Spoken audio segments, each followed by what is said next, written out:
하나님 감사합니다. 우리를 이곳에 불러주시고 예배할 수 있도록 사모할 수 있도록 오늘 내게 하나님이 정말 하나님이 무슨 말씀을 들려주실까? 나는 이 상황에 있는데 이런 어려움에 있는데 하나님은 내 아픔을 아실까? 내게 지혜를 주실까? 염려와 또한 기대로 이곳에 왔습니다. 하나님 우리의 믿음의 눈을 열어주시옵소서. 하나님이 살아계시고 반드시 오늘 말씀을 통해 성령의 감동을 통해 전달하는 목회자의 그 입술을 통해 하나님의 말씀이 내 영에 꽂히고 박히고 흔들어서 내 삶을 찔러 쪼개고 우리 가운데 든든한 반석이 되고 기준이 되고 길이 되는 그리고 생명이 되는 양식이 되는 거룩한 살아있는 말씀이 될 줄로 믿습니다. 믿음으로 전하며 믿음으로 말씀을 들을 수 있도록 우리 믿음의 문을 열어주시옵소서. 예수님의 이름으로 기도하옵나이다. 아멘.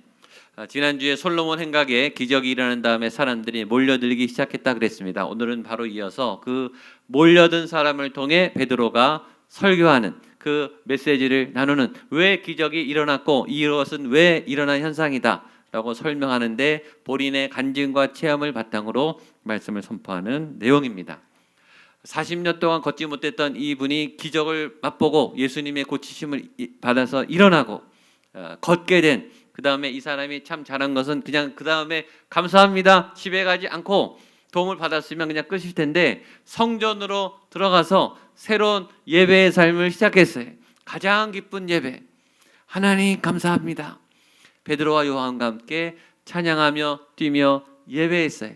두 번째, 그리고 그 다음에 가지 않고 베드로와 요한을 붙잡았어요. 도대체 내가 왜 난 거냐? 어떻게 이런 기적이 일어날 수 있느냐? 도대체 당신들은 누구냐? 당신들이 말하는 예수님은 누구십니까? 물어보고 싶어서 붙잡았어요. 그런데 이 거린이 붙잡았더니 베드로와 요한을 궁금했던 사람이 이 거린뿐만 아니라 그 주변에 그걸 다 보고 기적을 목격한 사람들이 우르르 다 몰려들었어요. 가던 길을 멈추고 무슨 약속들이 다 있었겠죠. 일정들이 있었겠지만 그걸 다 스탑하고 와서 베드로의 설교를 듣기 시작합니다. 오늘 그런 마음으로 이곳에 오신 줄로 믿습니다. 하나님의 말씀이 궁금하고 저보러 오신 건 아니죠. 하나님을 보러 하나님의 말씀 때문에 하나님이 도대체 나에게 어떤 선물을 주실까?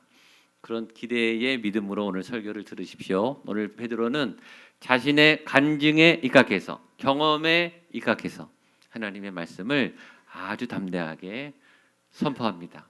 우리가 뭔가를 배울 때 책을 보고 배우기도 하고 학교에 가서 선생님에게 이론을 배우기도 하고 뭐 학원을 가기도 하고 근데 제일 빨리 배우는 것은 베테랑 옆에서 바로 옆에서 실제 체험담을 들으면서 실습하면요 제일 빨리 배워요.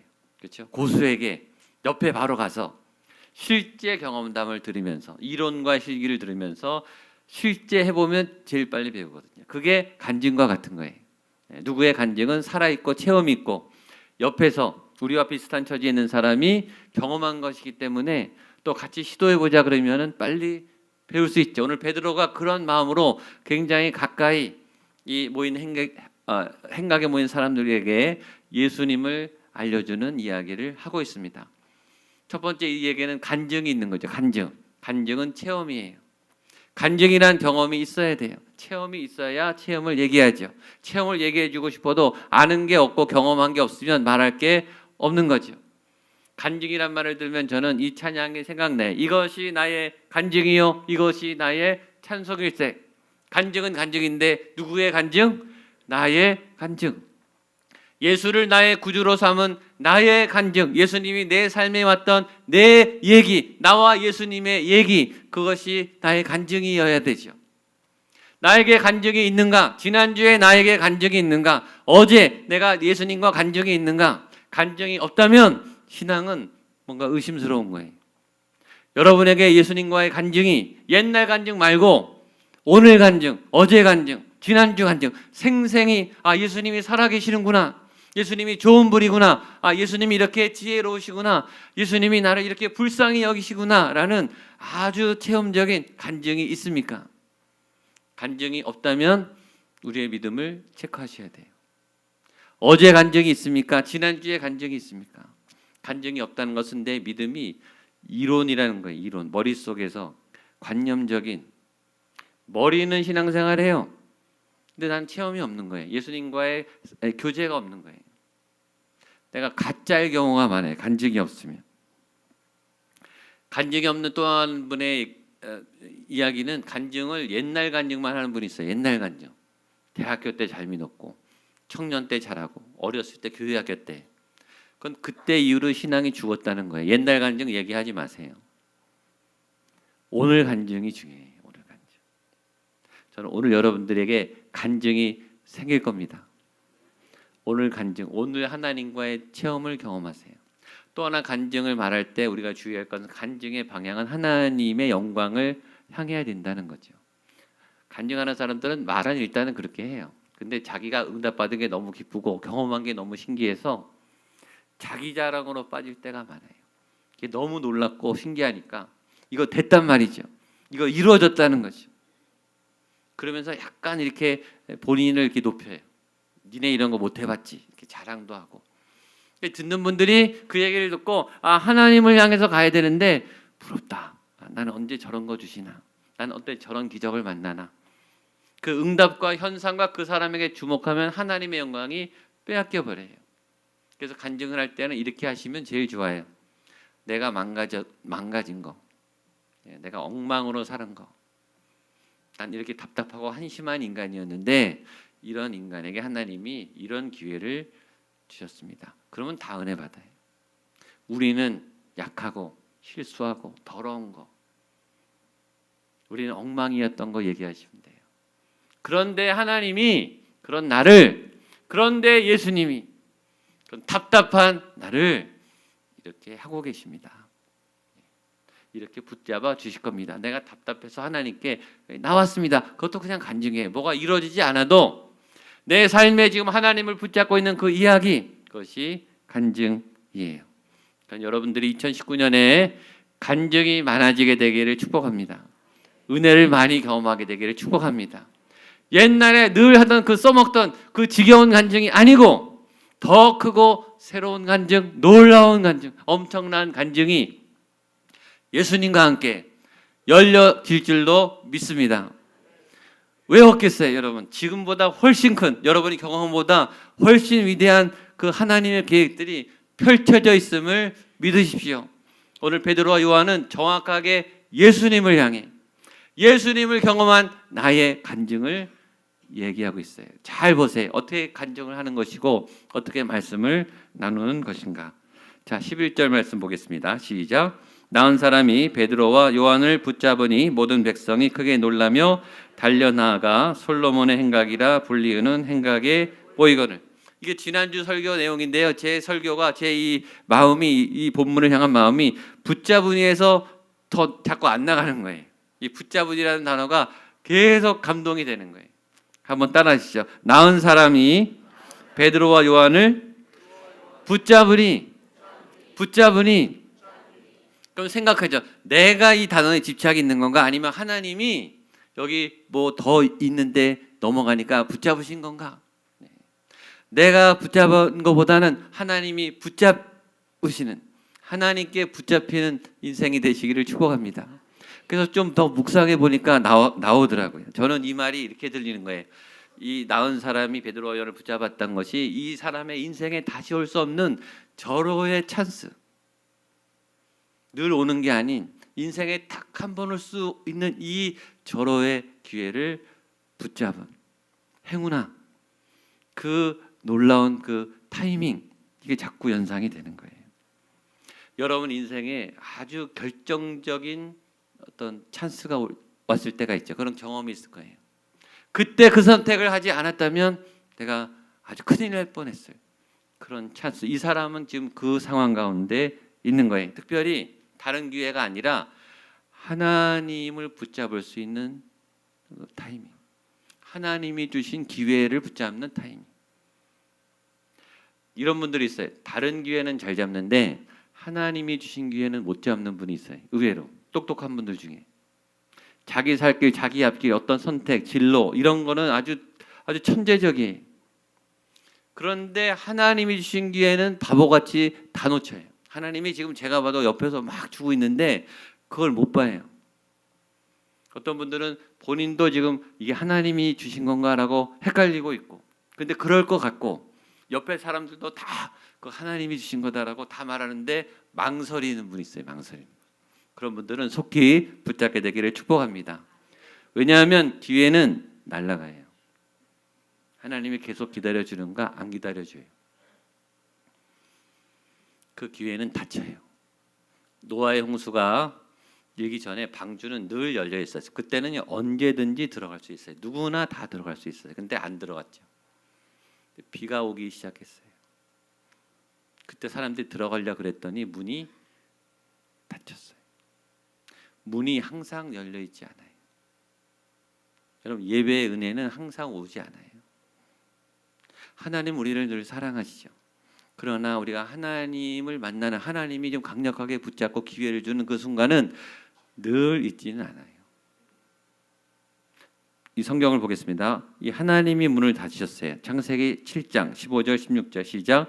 무릇 생명의 기운이 있는 육체가 둘씩 노아에게 나와 방주로 들어갔으니 들어간 것들은 모든 것의 암수라. 하나님이 그에게 명하신 대로 들어가매 여호와께서 그를 들여보내시고 문을 닫으시느니라. 노아가 열어줄래도 안 열리는 거예요. 왜냐? 하나님이 닫았으니까. 하나님이 닫은 문은 인간이 아무리 믿음 좋은 사람들이 열어도 절대 안 열려요. 누구도 못 열어요. 하나님이 닫은 걸 누가 열겠어요? 여러분, 하늘나라 갈 수 있어요? 우리가 기도를 아무리 세게 해도 하나님이 안 열어주면 기도는 아무 소용이 없는 거예요. 하늘에서 응답이 있는 기도가 진짜 기도죠. 태고 이래로 인류 역사상 이집트 홍해는 단 한 번 열렸어요. 단 한 번.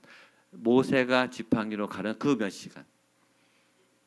그 이후에도 그 전에도 열린 적은 없습니다. 역사상 전무만 단 한 번의 기회예요. 그 단 한 번의 기회를 여신 분은 하나님이시죠. 하나님은 열어놨어요. 여러분, 그 홍해를 건널 것인가 안 건널 것인가는 이스라엘 사람의 몫인 거예요. 안 건널 수도 있어요. 하나님이 열었다고 다 취하는가? 아니에요. 자, 보겠습니다. 출애굽기 14장 15절 16절 시작. 여호와께서 모세에게 이르시되 너는 어찌하여 내게 부르짖느냐? 이스라엘 자손에게 명령하여 앞으로 나아가게 하고 지팡이를 들고 손을 바다 위로 내밀어 그것을 갈라지게 하라. 이스라엘 자손이 바다 가운데 많은 땅으로 행하리라. 그 긴급한 상황에 모세가 홍해를 가른 것만 한 게 아니라 첫 번째 홍해를 갈라야 했고, 두 번째 이스라엘 사람들로 하여금 명령해서 앞으로 나아가게 하라. 안 가요. 안 가. 홍해를 들어가 본 사람이 누가 아무도 없잖아요. 들어가다 죽으면 어떻게 해요? 안 들어가니까 그 하나님이 열려준 그 기회, 그 찬스를 취할 수 있도록 너는 앞으로 나아가 명령해서 들어가게 해라. 밀어넣어라. 모세가 밀어놨어요. 그러나 그 순종을 경험한 사람들은 홍해를 건너자마자 애국 군대가 빠진 것을 보고 뭘 했죠? 출애굽기에 최초의 그 힘찬 찬양을 한 거예요. 할렐루야. 우리는 홍해를 건너 민족이다. 여러분, 지금도 이스라엘은 그 홍해 건넌 거를 지금도 찬양해요. 역사 대대로 그 홍해를 건넌 분들은 그 경험을 한 거죠. 인류 역사상 예수님은 딱 한 번 성육신하셨어요. 인류의 역사가 수천 년, 수만 년이라면 예수님이 지구상의 육신의 모습을 입고 나타나실 때는 딱 33년 끝이에요. 그 전에도 그 후에도 없어요. 그리고 예수님이 공적으로 드러내서 사역한 것은 그 33년 중에서도 단 3년이에요. 3년. 그때 예수님을 본 사람들은 정말 행운했대요. 그런데 그 행운화 중에서도 예수님이 찾아가셔서 12제자를 불렀어요. 아무나 부른 게 아니에요. 12명을 불렀어요. 근데 그 12명이 감사하게 다 콜링을 받고 응답을 했어요. 그 기회는 정말 놀라운 기회죠. 그런데 그 12명 중에서도 한 명은 그 택함을 받고 기회를 잡은 다음에 그 기회를 자기가 스스로 버렸어요. 안타깝게도. 자, 지금 40년 동안 이 거리는 태어나면서부터 한 번도 걸은 적이 없어요. 여러분, 40년 동안 하나님이 살아계셨고 이 거리를 안 사랑했겠어요? 이 거린의 아침부터 저녁까지 하루의 삶에 동행하셨겠죠. 수많은 도움을, 간간한 도움을 주셨겠죠. 그러나 어느 날 40년이 된 그 어느 날 갑자기 베드로와 요한이라는 사람이 뚜벅뚜벅 자기에게 걸어와서 금과 은은 없지만 일어나라라고 자기를 번쩍 일으켰어요. 여러분, 그게 매일 있는 일인가요? 그건요, 평생 한번 올까 말까 한 일이에요. 그 기적을 경험하고 그는 도저히 가만히 있을 수 없어서 그 베드로와 요한을 붙잡은 거예요. 하나님이 기회를 열어줄 때 그 기회를 붙잡는 지혜를 얻은 거죠. 여러분, 여러분의 인생에 큰 변곡점이 와요. 늘 평탄한 것과 똑같은 것 같은데 굴곡이 온다고요. 그리고 점프하는 어느 시점이 와요. 여러분의 생이 완전히 바뀌는, 지금까지의 삶의 패턴을 완전히 뒤집는 전혀 새로운, 누구에게나 큰 변곡점이 몇 번은 옵니다. 몇 번은 와요. 그때 해야 될 건 첫 번째, 그 시기를 알아야 되는 거예요. 이 타이밍, 이때가 바꿀 때인가, 변화될 때인가, 도전할 때인가, 뛰어들 때인가, 버릴 때인가. 두 번째, 그걸 붙잡기 위해서는 이걸 놔야 붙잡죠. 버려야 돼요. 옛 모습을 버려야 돼요. 이전 거를 버려야 돼요. 그래야 새로운 길을 갈 수 있어요. 그리고 새로운 삶에 적응해야 돼요. 선택했다고 저절로 되는 게 아니라 계속 적응을 해야 돼요. 그 기회를 오늘 이 사람이 붙잡았어요. 그 타이밍을 아는 것이 지혜예요. 지혜. 하나님이 주신 때를 아는 것, 그것이 지혜예요. 그 하나님의 때로 들어갈 수 있는 결단, 그것이 용기예요. 그리고 그 다음에 하나님을 따라 계속 걸어가는 것, 그것이 적응이에요. 적응, 신앙의 성장. 2019년 여러분의 인생에 단 한 번밖에 오지 않는 그런 하나님이 주신 기회가 오신다면 말이에요. 만약에 그것이 금년에 온다면 전 여러분들이 그 좋은 기회를 꼭 붙잡게 되기를 축복합니다. 오지 않으리라는 보장이 어디 있어요? 근데 어느 날 갑자기 우연히 온다니까요. 이 거린이 있는데 베드로와 요한이 뚜벅뚜벅 온 것처럼 오늘 하나님이요, 갑자기 와요. 갑자기 전화가 와요. 여러분, 갑자기 새로운 사람이 나타나요. 하나님의 일은 그렇게 시작돼요.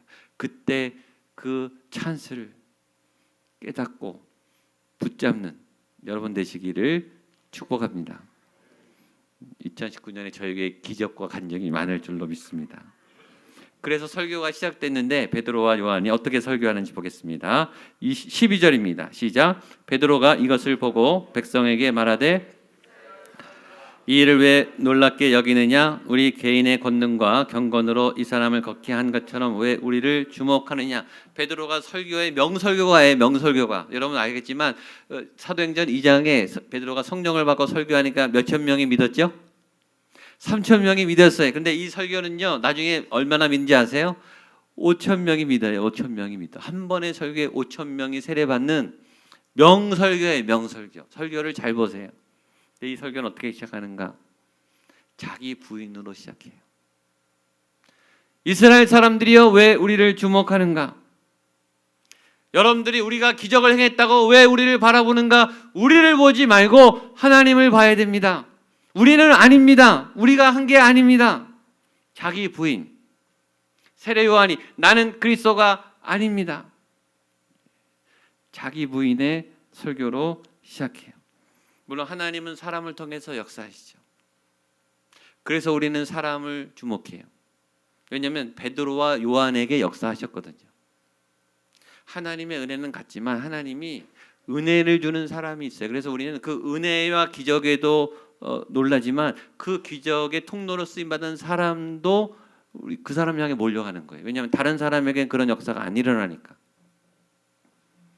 그러니까 그렇게 특별한 기름 부임 받고 은사를 받고 말씀을 잘하시는 목회자나 사역자들에게 사람들이 가는 이유는 그 사람을 보기 위해서가 아니라 그 사람을 통해 하나님이 역사하니까 그 주변에 있으면 하나님의 은혜가 생겨서 가는 거예요.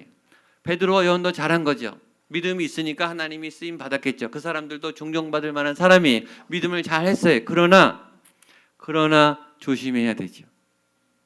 은혜 받을 때, 기적이 일어날 때, 믿음이 응답될 때, 하나님의 역사가 일어날 때 우리는 자칫하면 그 하나님의 영광을 보려고 하다가 그 사람에게 갈 때가 많아요.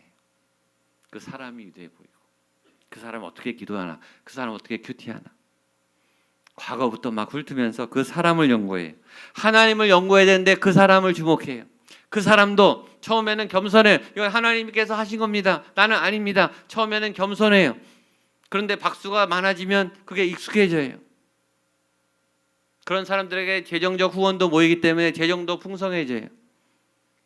그러다가 재정이 줄어들면 시험 들어요. 본인부터. 박수가 줄어들면 본인이 힘들어요. 벌써 타락한 거예요. 그래서 신앙은 철저히 왜 나를 주목하십니까? 내가 아닙니다. 라는 고백을 해야 되는 거죠. 사역을 잘하는 사람일수록, 사역의 전문가일수록, 그래서 사람들이 저 사람은 틀림없는 사역자야. 우리 교회도 사역 잘하는 분들은요, 여러 파트에서 막 끌고 가려고 그래요. 잘하시니까.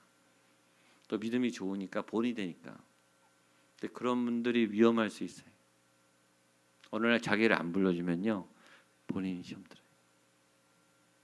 그리고 열매가 잘 안 되면 본인이 힘들어요.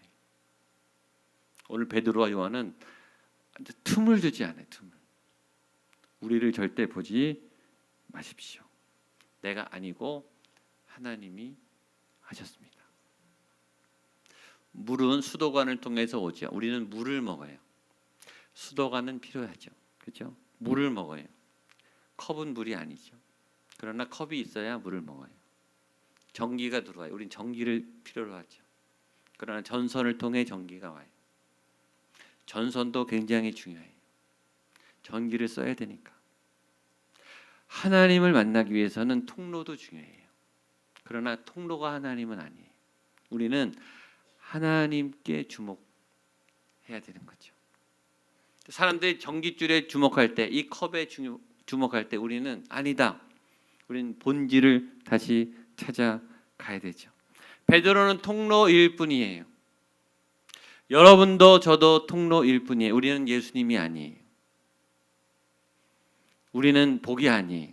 복의 근원은 예수님이죠. 주와 객을, 본질과 그릇을 잘 구분하셔야 돼요. 왜냐하면 칭찬받으면 좋거든요. 박수 받아 보셨죠? 박수 받으면 얼마나 좋은지 몰라요. 사람들이 나를 알아보고 우러러보고 막 기도받으러 오고 우쭐해져요. 착각하게 되는 거죠. 타락은 그때 일어나요. 베드로는 우리를 왜 주목하느냐라고 말하면서 바로 하나님의 얘기를 꺼냅니다. 13절입니다. 시작. 아브라함과 이삭과 야곱의 하나님 곧 우리 조상의 하나님의 그의 종 예수를 영화롭게 하셨느니라. 너희가 그를 넘겨주고 빌라도가 놓아주기로 결의한 것을 너희가 그의 앞에서 거부하였으니. 신앙이란 내가에서 하나님이, 주어가 하나님이죠. 아브라함과 이삭과 야곱의 하나님 곧 우리 조상의 하나님이 주어예요. 내가가 아니고 하나님이에요. 내가 했지가 아니라 하나님이 했지. 본문의 주어는 명쾌하게 하나님이에요. 여러분의 삶의 주어도 하나님이에요. 내가 하나님을이 아니라 하나님이 나를 위해, 하나님이 오늘 내 하루를 열어주셨고, 하나님이 나를 예배로 인도하셨고, 하나님이 오늘 내게 말씀하시고, 하나님이 다 하는 거예요. 하나님이 주어가 되는 게 진짜 신앙이에요. 신앙의 성숙은 내가 주어에서 하나님의 주어로 바뀌는 거예요. 그러나 이게 정말 어려워요. 정말 어렵다고요. 주어가 항상 나예요. 내가 하나님을, 내가 교회를, 내가 우리 부서를, 내가 기도하니까 기도 응답이 안 되죠. 하나님이 성령의 인도하심을 따라 내가 기도 인도함을 받는 거죠. 하나님이 하셨고 하나님이 이루십니다. 아시죠? 자꾸 이게 입에 붙으셔야 돼요. 어색해. 이 말을 자꾸 안 하셔서 따라하시죠. 하나님이 하셨고 하나님이 이루십니다. 예수님이 하셨고 예수님이 이루십니다. 아멘. 그러면서 그 예수님을 높이면서 이 베드로가 정확하게 지적하는 게 있어요. 14절입니다. 시작. 너희가 거룩하고 의로운 이름을 거부하고 도리어 살인한 사람을 놓아주기를 구하여 15절 생명의 주를 죽였도다. 그러나 하나님이 죽은 자 가운데서 그를 살리셨으니 우리가 이 일의 증인이라. 이 일의 증인이다. 우리가 증인이다. 두 가지 증인. 하나는 너희가 예수님을 죽였고 하나님이 예수를 살렸다. 우리가 그것을 다 봤다. 그 현장에 있었다. 너희가 베드로는 이 너희가는 자기도 포함되는 거예요. 우리 죄가 내가 예수님을 죽였다. 나의 간악한 죄를 사랑하는 약하고 독한 마음이 자격 없는 우리가 예수님을 죽인 것이고 그 예수님을 살리신 분은 하나님이시다. 이 죄의 칼끝이 정확히 우리를 향하고 있어요. 그것을 인정하는 것, 내가 죄인인 것을 인정하는 것, 그게 성령의 역사예요. 성령의 역사가 아니고는 내가 예수님을 죽였다는 고백이 절대 안 나와요. 내가 언제 죽였어? 우리가 죄를 질 때마다 우리는 예수님을 죽인 사람이 되는 거예요. 그리고 예수님을 살리신 분은 하나님이 되시는 거죠. 믿음이 생긴다는 것은 내 삶의 주어가 하나님으로 바뀌고 나는 예수님을 죽을 수밖에 없는 죄인인 것을 인정하게 되는 거예요. 그 힘이 성령님이 주신 힘이에요. 그러면 그 다음에 어떻게 해야 되는가? 16절입니다. 16절 시작. 그 이름을 믿음으로 그 이름이 너희가 보고 있는 이 사람을 성하게 하였나니 예수로 말미암아 난 믿음이 너희 모든 사람 앞에서 이같이 완전히 19절 시작. 그러므로 너희가 회개하고 돌이켜 너희 죄 없이 함을 받으라. 이같이 하면 새롭게 되는 날이 주 앞에 앞으로부터 이를 것이요. 아멘. 베드로가 이제 핵심을 말해. 너희가 지금 왜 모였느냐, 왜 이 사람이 낫겠냐, 내가 핵심을 알려줄게. 너희가 그 이름을 믿음으로, 예수의 이름을 믿음으로 그 이름이 너희가 보고 있는 이 사람을 성하게 하였으니 예수의 이름으로 말미암아 난 믿음이 너희 모든 사람 앞에서 이같이 완전히 낫게 하였느니라. 두 가지, 예수의 이름이 낫게 했고 그 예수의 이름을 믿는 사람을 통해서 낫게 했다. 세 번째, 그 낫게 하는 것은 완전히 낫게 했다. 이 핵심이에요. 베드로가 이 사람이 궁금하는 것에 핵심의 답을 말해. 그 이름을 믿음으로, 예수의 이름을 믿을 때 병이 나요. 예수의 이름을 믿을 때 죽었던 사람이 부활해요. 그것은 완전하게 부활해요. 우리의 행위와 능력으로는 몸부림을 쳐도 갈 수 없는 천국을 예수를 믿으면 우리는 완벽히 부활해서 천국에 간다는 거예요. 우리를 완벽하게 하는 것은 행동이 아니고 어떤 노력이 아니고 믿음이라는 거예요. 그 예수의 이름을 믿어라. 그 믿음은 우리를 완벽히 낫게 합니다. 이 고백과 이 메시지가 여러분의 고백과 또 여러분의 구원의 이유가 되시기를 축복합니다. 그 이름을 믿는 거예요. 그래서 그 이름을 믿으려면 어떻게 되는가? 회개하라는 거예요. 회개하라. 그러므로 너희가 회개하고 돌이켜 죄 없이 함을 받으라. 우리의 오해는 회개라고 그러면 일단 눈물을 콸콸 쏟아야 되고 가슴이 막 메어 터져야 되고 옷을 막 찢으면서 탱글탱글 구르면서 그런 아주 고통스러운 회개를 생각해요. 물론 그것도 좋죠. 그러면 좋죠. 그러나 회개는 즐거운 거예요. 이런 거예요. 감옥에 20년, 30년 있던 사람이 세상 밖으로 자유하게 나오는 거예요. 그게 회개예요. 죄를 지면요, 감옥에 사는 거랑 같아요. 두려워서 살고, 숨죽여서 살고, 긴장해서 살고, 들킬까 봐 조마조마하고, 몸이 망가지고, 근육이 긴장되고, 하루하루 조마조마해요. 그런데 예수님을 믿으면 이제 보장된 삶, 두려움이 없는 삶으로 이렇게 나오는 거예요. 감옥을 아까워하세요, 여러분? 감옥에서 나오는데 안타까우세요? 지하 사골세방, 냄새나는 그런 사골세방 작은 방에서 35평, 40평 넓은 내 아파트로 오는 거랑 같은 거예요. 그게 고통스러우세요? 예수님을 믿고 죄 사함을 얻는다는 것은 기쁨으로 가는 거예요. 즐거운 거예요. 기꺼이 버리는 거예요. 미련이 있어요. 미련이 전혀 없는 거예요. 죄는 가차 없이 버리는 거예요. 죄 지면서 즐거운 것보다 비교할 수 없이 행복한 주님과의 삶이 있는 거예요. 평안이 있고 예수님을 믿으면 즐거운 거예요. 행복한 거예요. 고통이 따라요. 그러나 행복하게 고통스러워요. 가치 있게 아파요. 의미 있게 울어요. 훨씬 인간적으로 살아요. 베드로는 좋은 길로 안내하는 거예요. 저는 여러분에게 좋은 길로 안내하는 거예요. 저는 여러분들이 억울하게 회개하지 않게 되기를 바랍니다. 죄를 아까우면서 이 미련에 이걸 마지 못해서 그 더러운 거를 왜 이렇게 아까워해요? 가차없이 끊으세요. 좋은 게 하나도 없어요. 몇 번은 좋아요, 몇 번은. 속지 마세요. 너희가 회개하여 돌이켜 죄 앞에 죄 없이 함을 받으면 어떻게 돼요? 새롭게 되는 날이, 건강해지는 날이, 행복해지는 날이 속히 임할 줄로 믿습니다. 그런 날을 꿈꾸며 예수님을 붙잡으시게 되기를 바랍니다. 기도하겠습니다. 하나님, 예수의 이름을 믿고 예수의 이름을 의지하여 죄 사함을 얻습니다. 더럽고 지저분한 내 옛생활, 조마조마하고 눈치 보고 들킬까 봐 가슴 졸였던 내 불안한 죄인의 삶을 청산하겠습니다. 햇빛이 있는 곳으로, 자유함이 있는 곳으로, 즐거움이 있는 곳으로, 행복이 있는 그 예수님의 품 안으로 달려나올 수 있는 우리 모두가 되게 하여 주시옵소서. 예수님의 이름으로 기도하옵나이다.